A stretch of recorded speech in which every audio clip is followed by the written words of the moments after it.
Hello guys, welcome to my channel. आज हम इस वीडियो में एक सिंपल प्रोग्राम क्रिएट करेंगे। मल्टीप्लिकेशन टेबल कैसे बनाते हैं using a C language. So guys, यहाँ पे हमारा टर्बो C++ ओपन हो चुका है और यहाँ पे हम हमारा प्रोग्राम क्रिएट करेंगे मल्टीप्लिकेशन टेबल के लिए। सबसे पहले हमें यहाँ पे एक फ़ाइल इंक्लूड करानी होगी, यानी हेडर फाइल जो है include stdio.h।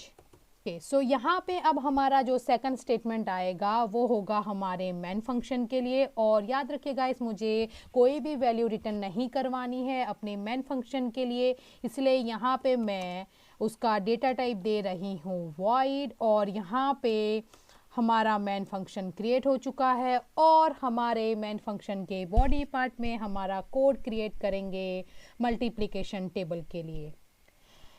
यहाँ पे गाइस मैं दो तरीके से प्रोग्राम बना सकती हूँ। पहला ऑप्शन ये है कि आप पर्टिकुलर जो नंबर है उसे फिक्स कर दीजिए, यानी मान लीजिए आपको 5 का मल्टीप्लिकेशन टेबल क्रिएट करना है तो आप सिर्फ 5 को यहाँ पे इनिशियलाइज करके उसका आप टेबल क्रिएट कर सकते हैं। और सेकंड ऑप्शन है यूजर के थ्रू आप नंबर एंटर करवा के मल्टीप्लिकेशन टेबल नंबर फाइंड कर सकते हैं। तो मैं यहाँ पे सेकंड ऑप्शन यूज करूंगी। तो इसीलिए मुझे यहाँ पे एक वेरिएबल की ज़रूरत होगी जिसका डेटा टाइप होगा इंटीजर और यहाँ पे मैं लूँगी नंबर। अब यहाँ पे हमें एक और वेरिएबल की ज़रूरत होगी हमारे फॉर लूप के लिए, इसलिए मैं यहाँ पे ले रही हूँ i। गाइस, यहाँ पे अब हम यूज़र के थ्रू नंबर एंटर करवाना चाहते हैं, इसलिए यहाँ पे हमें एक मैसेज प्रिंट कराना होगा, यानी एक स्टेटमेंट देना होगा ताकि यूज़र को पता चले कि उसे यहाँ पे एक नंबर एंटर करना है। स्टेटमेंट प्रिंट कराने के लिए आपको लिखना होगा प्रिंट f और उसके ब्रैकेट में डबल कोट में आपको मैसेज प्रिंट कराना होगा जो है enter N integer number. Okay guys, यहाँ पे जैसे ही हमारा यूज़र एक नंबर एंटर करता है इंटीजर टाइप का यानी होल नंबर, तो वो नंबर सीधा हमारे नम वेरिएबल में आ जाना चाहिए। इसलिए यहाँ पे हमें लिखना होगा स्कैन f। और क्योंकि हमारा जो डेटा टाइप है हमारे नम वेरिएबल का वो है इंटीजर टाइप का, इसलिए यहाँ पे हमें लेना होगा %d। एंड जैसे ही यूज़र अपना नंबर एंटर करता है वो सीधा हमारे नम वेरिएबल में असाइन हो जाना चाहिए। यहाँ पे आएगा नम। जैसे ही यूज़र अपना नंबर एंटर करता है और हमारे वेरिएबल में आ जाता है तो यहाँ पे हम कोड करेंगे मल्टीप्लिकेशन टेबल को क्रिएट करने के लिए।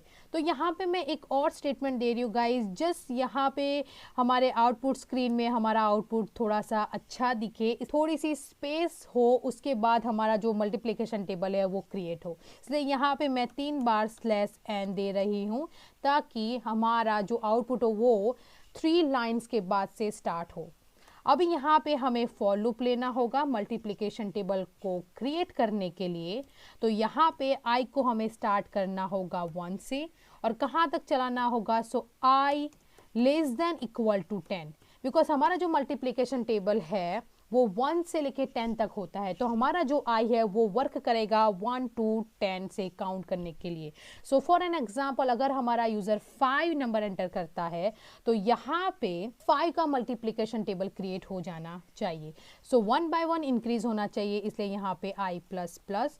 और यहाँ पे हम फॉर लूप के बॉडी पार्ट में लिखेंगे, यानी हमारा जो स्टेटमेंट है वो प्रिंट कराएंगे। यहाँ पे हमें लिखना होगा %d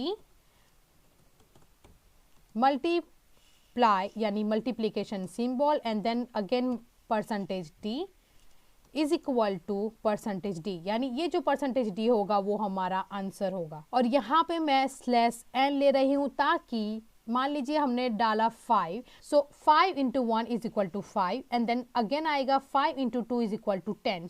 जो 5 into 2 है वो न्यू लाइन में आना चाहिए, इसलिए यहाँ पे मैं हमारा जो रिजल्ट है उसके बाद मैंने दिया है /n। अब यहाँ पे हमारे जो %d है उसे हम मेंशन करवाएंगे पोजीशन के साथ। तो हमारा जो पहला d है वो वर्क करेगा हमारे नम वेरिएबल के लिए, सेकंड है हमारे i के लिए और थर्ड हमारा रिजल्ट है, इसलिए यहाँ पे हम लिखेंगे नम मल्टीप्लिकेशन यानी मल्टीप्लाई i। सो यहाँ पे हमारा मल्टीप्लिकेशन का जो फॉर्मूला है वो क्रिएट हो चुका है। इट मीन्स हमारा जो कोड है वो रेडी हो चुका है मल्टीप्लिकेशन टेबल को फाइंड करने के लिए। सो अब हमें हमारा आउटपुट स्क्रीन में देखना है, इसलिए यहाँ पे हमें गेट ch लेना होगा। और याद रखिए गाइज, आपको clear screen function, it means अगर आपको अपना जो प्रीवियस आउटपुट है वो क्लियर करना हो आउटपुट स्क्रीन से, तो यहाँ पे आपको लिखना होगा clear screen after initialize variable. So यहाँ पे अब कम्प्लीटली हमारा जो प्रोग्राम है वो रेडी है मल्टीप्लिकेशन टेबल को फाइंड करने के लिए। सो चलिए इसे रन करके चेक करते हैं। सो यहाँ पे आप आउटपुट स्क्रीन में देख सकते हैं एक मैसेज शो हो रहा है जो है एंटर एन इंटीजर नंबर। सो मैं यहाँ पे एक नंबर एंटर करा रही हूँ जो है 5। सो लेट्स चेक कि क्या हमारा जो आउटपुट है वो हमें 5 का मल्टीप्लिकेशन टेबल क्रिएट करके देगा या नहीं। सो यहाँ पे आप देख सकते हैं कि यहाँ पे आउटपुट स्क्रीन में कम्प्लीटली हमें 5 का मल्टीप्लिकेशन टेबल मिल चुका है। और आप देख सकते हैं कि यहाँ पे स्टेटमेंट के बाद हमें थोड़ी सी स्पेस नज़र आ रही है। ये इसलिए क्योंकि हमने प्रिंट एफ एक एक्स्ट्रा स्टेटमेंट दिया था स्पेस के लिए। अगेन अगर आप इसे रन करके चेक करेंगे एक और नंबर डाल के, यहाँ पे मैं ले रही हूँ 8। सो आप यहाँ पे देख सकते हैं 8 का मल्टीप्लिकेशन टेबल बन के आ चुका है।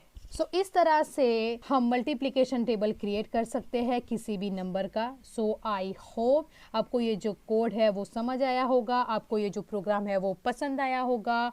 और प्लीज़ मुझे कमेंट करके बताइएगा आपको कौन सा प्रोग्राम नेक्स्ट वीडियो में सीखना है। और अगर आपको ये वीडियो अच्छा लगा हो तो प्लीज़ इसे लाइक कर दीजिएगा, शेयर करिएगा और सब्सक्राइब करना ना भूलें मेरी चैनल को। Thank you.